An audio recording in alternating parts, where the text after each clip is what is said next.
So for our first discussion, I'd like to introduce microbiology. Some of you may have never taken a microbiology class. Hopefully you all have some background, at least in biology, so that these terms may not be totally unfamiliar to you. But again, feel free to reach out with any questions that might come up. So with this section, what I'm really hoping you'll get out of it is that you'll be able to describe the roles of microbes in the body, the environment, food, and more.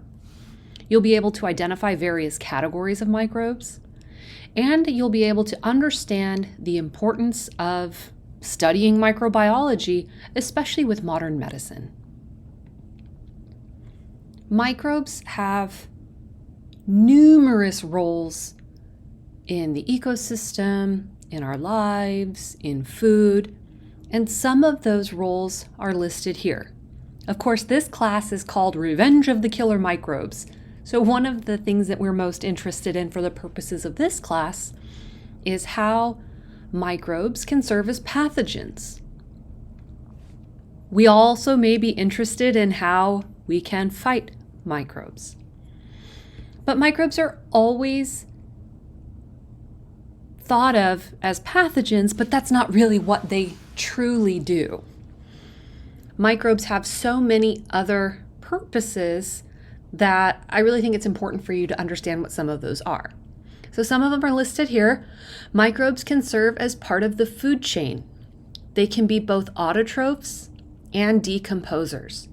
So what I mean by autotrophs, hopefully as a refresher for a biology class you've taken before, an autotroph is an organism that can use light energy from the sun in order to make food, a carbon source, like sugar. We call that process photosynthesis. So again, hopefully you're not having bad flashbacks to biology, but hopefully you do remember what photosynthesis is. We often think of plants as being the organisms that are doing photosynthesis. And it's true, plants do a lot of photosynthesis.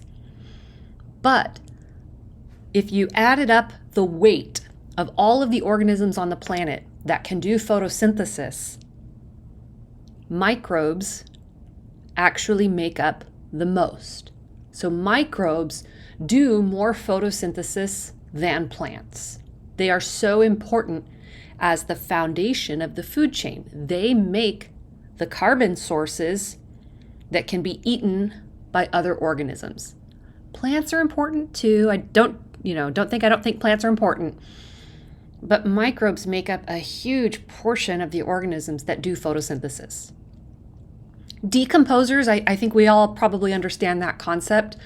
But why that's important in the ecosystem is because it makes those nutrients that have been tied up in one organism available for other organisms. So when something dies, how does the nitrogen, the carbon, all of the other elements that have made up this organism, how do those elements become recycled and be able to be used again? Well, through the action of decomposers, like bacteria that can do decomposition, and like fungi that can do decomposition. Microbes are also very important in digestion.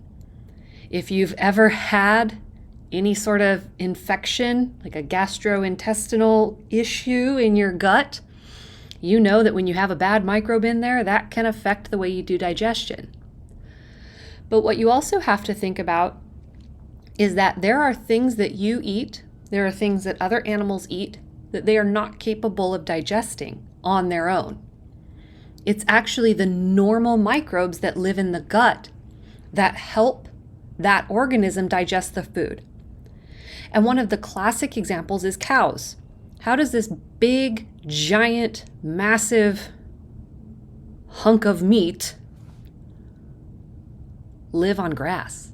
How does it get nutrition from grass? Well, it's actually the microbes that live in its gut, in the cow's stomach, that break down the grass and release the nutrients and produce compounds that the cow can actually use.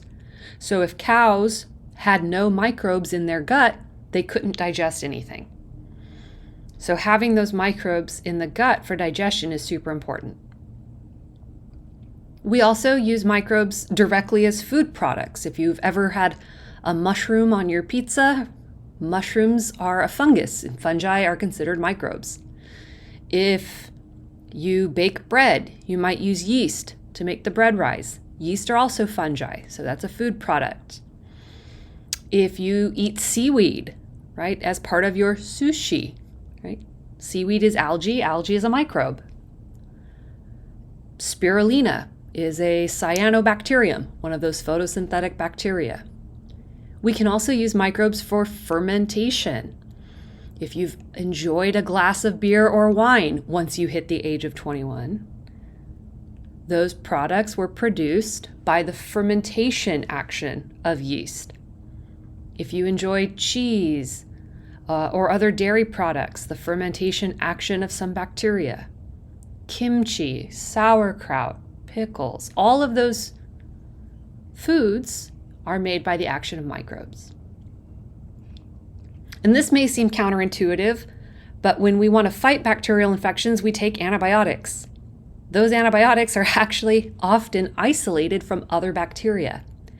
So antibiotics evolved with bacteria as a type of microbial warfare. It's how one species of bacterium could fight against another. Species A would produce a compound that could kill species B. If we can identify what that compound is, we can use it to treat infections caused by species B. So understanding microbes and how they can produce compounds to kill each other helps us to develop compounds that can kill them. Microbes are used in pretty much every aspect of biotechnology, all of those biotech companies. Some of you might have even heard of this system called CRISPR. It's in the news a lot. CRISPR is a bacterial system that has been modified for use in pretty much every other organism. We can use microbes to help us clean up the environment.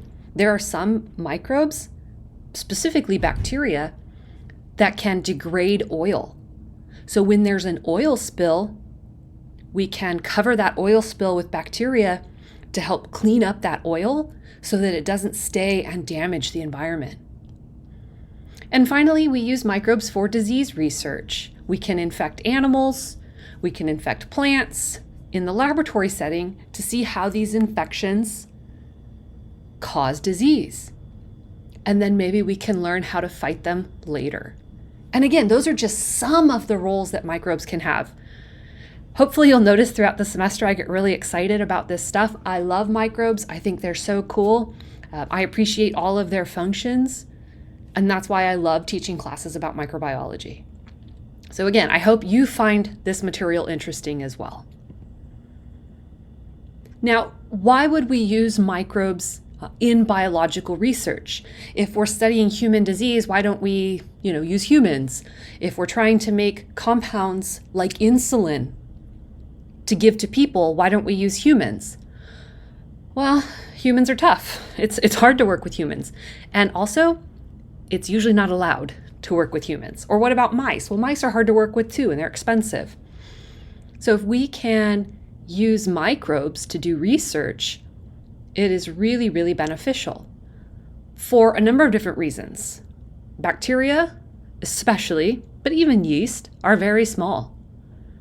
You can grow billions and billions of them in a 1 liter flask. So if you think about a bottle that you use to, maybe a refillable bottle that you carry around, it's probably, a liter, maybe 3/4 of a liter, but you can have billions of organisms in there. Hopefully you don't. Please clean your water bottle.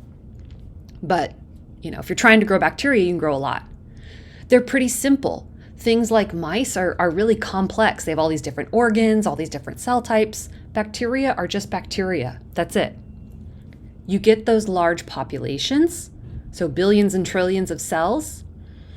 They grow really, really quickly. Something like E. coli, which commonly causes infections in the gut, it can divide or replicate every 20 minutes. So you start with 1, 20 minutes later you have 2, 20 minutes later you have 4, 20 minutes later you have 8. So overnight you can get to billions. No animals reproduce that quickly, right? Humans take like 30 years. Mice can take months, rabbits take months. Even though we talk about them as being pretty reproductively active, it still takes them a long time to reproduce. There are some bacteria that can replicate even faster, some as fast as 8 minutes. So working with them in the lab means you get lots and lots of cells really, really quickly. So mostly we use microbes to make products for people, things like insulin, human growth hormone, clotting factors for people with hemophilia. We also use them to help produce vaccines, and we can use them to search for new antibiotics.